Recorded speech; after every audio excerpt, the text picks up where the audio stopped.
শুনা সভাসদ যথা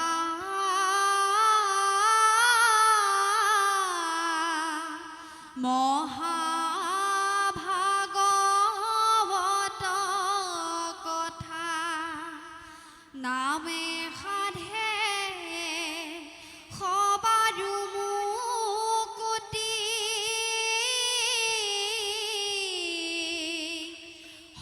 হৰিচন্দ্ৰ হয় প্যাহতি লভিলে পৰমগতি কৰি হৰি চৰণত ৰতি কৰি হৰি চৰণত ৰতি কৃষ্ণ হাই হাই বুকু ফাটি গইলা হয়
স্বামী পুত্ৰ সংগে হৈ বিয়া ভুঞ্জীয়া যাতনা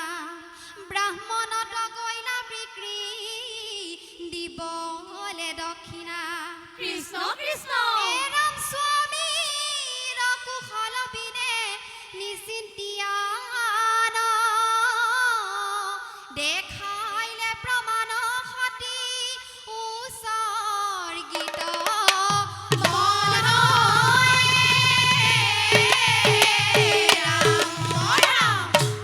স্বামী তপ স্বামী জপ স্বামী ভাৰ্যাৰ প্ৰাণ দাখি হৈও নেৰে হতি হৰিৰ চৰণ এ ৰাম ৰাম স্বামী তপ স্বামী জপ স্বামী ভাৰ্যাৰ প্ৰাণ ৰাখি হৈও নেৰে হতি হৰিৰ চৰণ হে ৰাম ৰাম হৈ বিয়া ত্যাগ প্ৰতিমূৰ্তি চুৱানী দৰ্শন ঋণ শোধ কৰে হতি বিক্ৰিয়ায় আপোন এ ৰাম ৰাম স্বামী তপ স্বামী জপ স্বামী ভাৰ্যাৰ প্ৰাণ ৰাখি হৈও নেৰে হতি হৰিৰ চৰণ বান্ধৱ কৃষ্ণ কৃষ্ণ এ ৰাম অযোধ্যাৰ ৰাণী হৈ বিয়া ব্ৰাহ্মণ দাসী হ'ল স্বামী হৰিচন্দ্ৰ ৰাজাৰ দুৰ্গতি হ'ল কৃষ্ণ এ সতীৰ স্বামীত ৰাজা চাণ্ডাল ৰূপ পাইলে হয় হয় এ কিনো বিধি হয় বিয়া পুত্ৰ সৰ্পে দংশিলে ৰাম ৰাম মৃত পুত্ৰ কুলে লৈয়া সতী চলি যায় অ বিধিৰ বিপাকে হৈ বিয়া স্বামী কাষ পাই ৰাম ৰাম মৃত পুত্ৰ কুলে লৈয়া সতী চলি যায় অ বিধিৰ বিপাকে হৈ বিয়া স্বামী কাষ পাই বিৱৰী কহিলা হ'ব বিয়া পৰিচয় সৰ্পৰ দংশনে বাচা দানৱতে জয় ৰাম মৃত পুত্ৰ কুলে লৈয়া সতী চলি যায় অ বিধিৰ বিপাকে হৈ বিয়া স্বামী কাষ পাই বান্ধৱ কৃষ্ণ কৃষ্ণ শ্মশানৰ বুকুত কান্দে দুয়ো ৰাজৰাণী হৰি ভক্ত দশা দেখি কপিল ধৰণী কৃষ্ণ কৃষ্ণ এৰা ভকতৰ দুখ হৰি সহিব নোৱাৰি জীয়ালে মৃত পুত্ৰ পৰখি অমৃত ৰাম ৰাম হৰিত হৰণ লোৱা হৰিত হৰণ ত্যাগ আৰু দানে কৰে সতী কমহান ৰাম ৰাম হৰিত হৰণ লোৱা হৰিত হৰণ ত্যাগ আৰু দানে কৰে সতী কমহান ৰাম ৰাম হৈ